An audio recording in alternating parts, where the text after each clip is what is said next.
you participating in your body healing? What you doing? How are you participating in your body healing?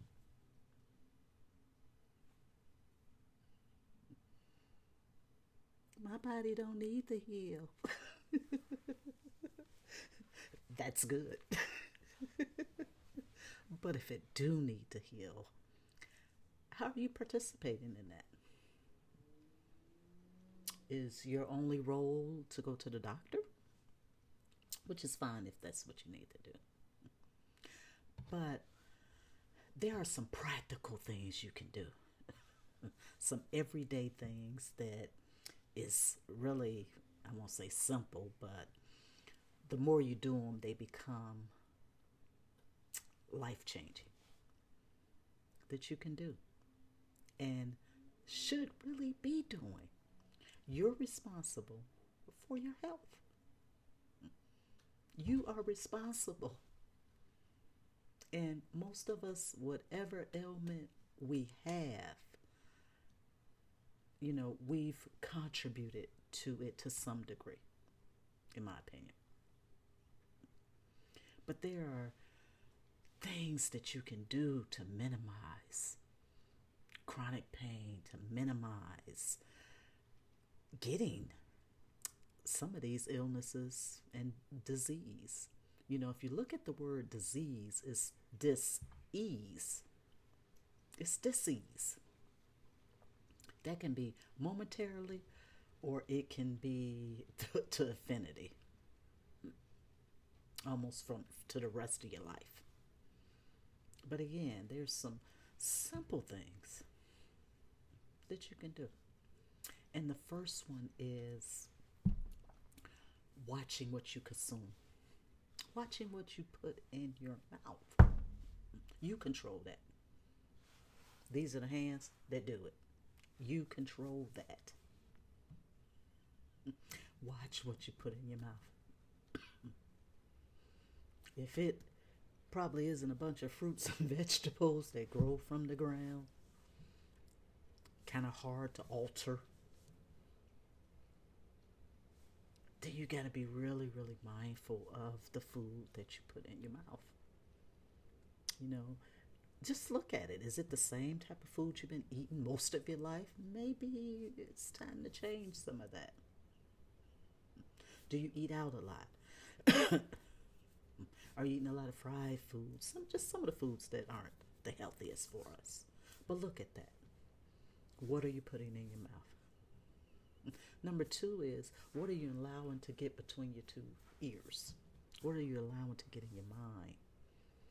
Is it a lot of traumatic stuff? Is it a lot of trauma-based stuff? Is it a lot of fear-based stuff that your mind is consuming? Again, that's something you can protect and control, really. Are you getting stuff by sight that reaches the mind? That might not be some of the best stuff for you to take in. And then number 3 is watching what comes out your mouth. You see, I've said the mouth twice. What you put in it and what comes out of it. It's a lot of people got foul tongues. They can rip you from top to bottom.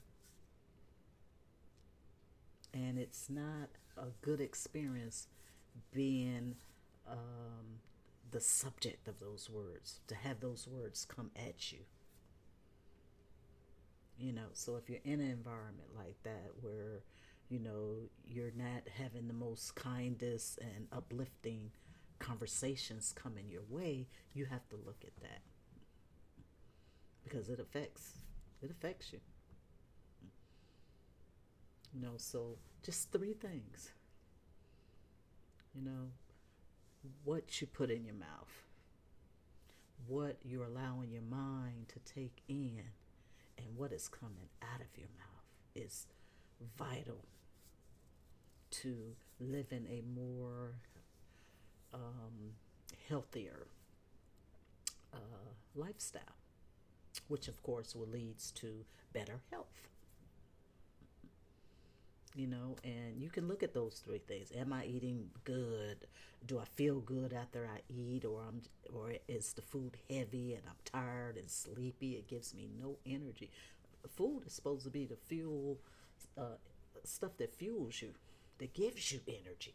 And a lot of our food takes the energy out of us. That's when you know it's not the healthiest for you, because it should fuel the system. You know, can I sleep, or am I up thinking about what I've heard, what I saw, ruminating in the mind? And if you can't sleep that well, that's something you have to really look at, because oftentimes that is due to probably weight, or just what you're taking in throughout the day. And as you try to rest now, it's steady going. What you take in.